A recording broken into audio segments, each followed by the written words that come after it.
राधे राधे महाराज जी। महाराज जी, पूजा करते समय यदि मन में कोई गलत विचार आए तो भगवान पूजा स्वीकार करते हैं? हाँ, क्योंकि मन तो तरंगमान है। हो सकता है जिस समय आप पूजा कर रहे हो उसी समय भगवान के विरुद्ध चिंतन कर रहा हो सकता है कोई गंदा विषय चिंतन कर रहा हो। हमारी अभी प्रारंभिक स्थिति है, हम प्रारंभिक स्थिति में भाव भगवान की पूजा करना चाहते हैं पर मन हमारा विषयों में भाग जाता है। भगवान जानते हैं कि उनकी प्रबल माया है, ये भी जानते हैं कि मन मलिन है, विषय आकर्षण में जा रहा है, पर ये मेरी पूजा करना चाहता है। तो भगवान पूजा में जो तुम्हारा भाव है उसे स्वीकार करते हैं। जैसे आपने बढ़िया सुंदर भोग लाए, उसमें जो आपके अंदर उत्साह है कि आज मैं यह भगवान को पवागा, वो भगवान तुम्हारा भाव पाते हैं। अब हमारा मन पूजा में नहीं जा रहा, लेकिन हम भगवान की पूजा कर रहे हैं, भगवान की आरती कर रहे हैं, तो वो जो हमारा भाव है उसे हमारे भगवान स्वीकार करते हैं। आपका भाव भगवान स्वीकार करते हैं, आपकी वस्तुएं आपको वापस मिलती हैं। जैसे भोग की थाल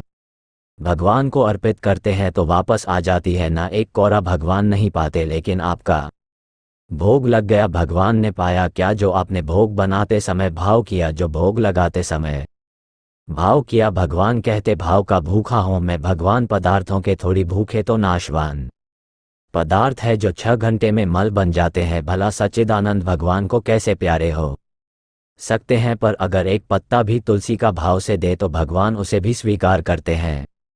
एक चुल्लू जल भी भाव से दो, भगवान स्वीकार करते हैं। तो जब हम पूजा करने के लिए चलते हैं तो उस समय जो हमारा भाव होता है कि प्रभु को स्नान कराना है, प्रभु को ऐसे पवाला है, अब हमारा मन नहीं लग रहा, मन हमारा चंचल है, उसे कोई तात्पर्य नहीं है। धीरे धीरे धीरे देखो, एक बार में मन हमारा प्रभु में नहीं लगता। जब हम रोज पूजा करने लगेंगे तो मन लगने लगेगा, उसकी पहचान है। जैसे आप सुबह 5 से 6 बजे तक पूजा करते हैं, अब उस 5 से 6 बजे के बीच में आपसे कोई आकर बात करने लगे तो आपको बुरा लगेगा। यार, 1 घंटा तो मैं पूजा करता हूँ, उसी में आकर तुम विघ्न डाल रहे हो। अब कहीं ना कहीं पूजा में मन लगने लगा है, अब वो थोड़ा लगेगा, फिर चंचलता वश भागेगा, फिर लगेगा, फिर भागेगा। एक दिन ऐसा आएगा कि एकाग्रता पूर्वक लगने लगेगा, वो अभ्यास से धीरे धीरे आ जाएगा। भगवान भाव देखते हैं, अगर ऐसे देखें तो माला हाथ में चल रहा है, जबान पर नाम चल रहा है, मन संसार में घूम रहा है। तभी गोस्वामी जी ने कह दिया कि भाव कुभाव अनखाल सह नाम जपत मंगल दिशि 10। तो ऐसे ही अगर हमारा भी भाव पूरा नहीं बन पा रहा, एकाग्रता नहीं है, तो भी हम पूजा छोड़े ना पूजा करें। भगवान एक दिन हमारे मन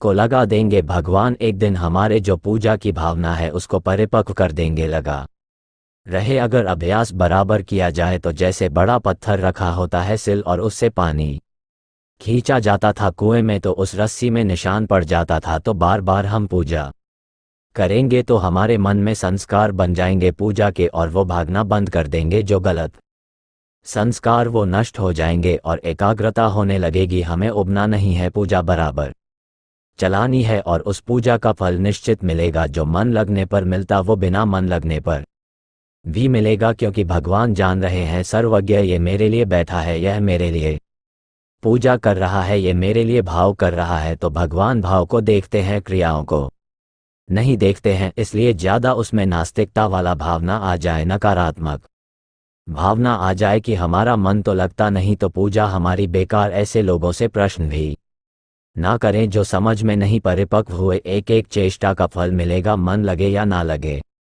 देखो, भगवान सत्य है, जैसे आग है उसे आप मन लगा के छुओ तो जलोगा, बेमन छुओ तो जलोगा। कोई छुआ दे तो जलोगा, क्यों क्यों उसमें दायिका शक्ति है। ऐसे भगवान सर्वशक्तिमान है, भाव बने तो बढ़िया, ना बने अरे उनको जहर पिलाने जा रही, पूजा करने नहीं जा रही, जहर पिलाने जा रही। तो उसकी जानते हो क्या गति हुई? फल मिलने की बात जो यशोदा मैया को गति हुई वो पूतना की गति हुई। जो भगवान को मारने जा रहे जहर पिला, फिर आप तो कुछ ना कुछ भगवान को मिश्री है, दूध है, रोटी सब्जी, कुछ ना कुछ तो भोग लगाती है, वो जहर पिलाने गई। उसके भाव थे क्या, तो उसको भगवान की प्राप्ति हुई। ऐसे तो हमारे कृपाल भगवान है, हम पानी पिला रहे हैं, हम दूध पिला रहे हैं, हम भोग लगा रहे हैं, हमारी पूजा भगवान स्वीकार नहीं करेंगे, हमको भगवान की प्राप्ति नहीं होगी, पक्का होगी। कैसी बात समझ रहे हो ना? किसका प्रश्न था? हाँ, समझ रहे ना? तो हम जो अपनी जानकारी का प्रयोग नहीं कर पाते तो हम दोषारोपण करते हैं कि माया बड़ी प्रचंड है और वह मुझे भ्रष्ट कर दिया। गलती हमारी कि हमने उसमें सुख बुद्धि किया, जिसमें हमने सुख बुद्धि किया उसको हम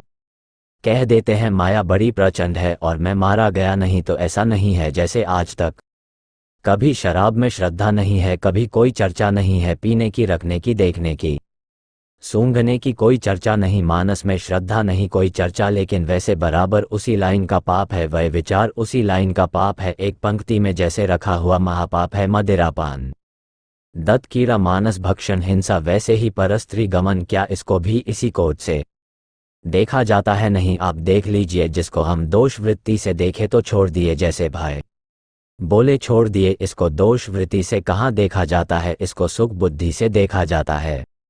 ये पापाचरण चलता रहता है और भजन भी चलता रहता है, तो चलनी में गैया दू है और दोष देव को दे हरि, गुरु कहो न माने, अपनों ही फल ले भला, गाय चलनी में हो तो दूध पीने को मिलेगा क्या? अब करो वह विचार, गंदे आचरण करो, कह दो भजन कर रहे हैं, हमको आत्मानंद का अनुभव नहीं हुआ। ऐसे ऐसे लोग मिलते हैं कि 20 साल हो गए हमको भजन करते हुए, कुछ लाभ नहीं। हम कह रहे हैं 20 दिन में लाभ तुम्हें झलक नहीं लगेगा, थोड़ा पात्र तो सही करो। बिना किसी सद्गुरुदेव का आश्रय लिए ये प्रचंड भ्रम जो है माया क्या है, शरीर में मां भाव करवा देना और इंद्रिय जन्य भोगों में सुख भाव करा देना, इसी का नाम माया है और कोई माया नहीं। हमारा भ्रम ही माया है और माया का अर्थ ही होता है जो नहीं है। माँ माने नहीं या माने जो नहीं है, उसी का नाम, और यही बड़ा जोर का भ्रम हो गया है। तो नाम जप करो, किसी संत महापुरुष का आश्रय ले लो, उनके बताए हुए मार्ग पर चलो, उनके विरुद्ध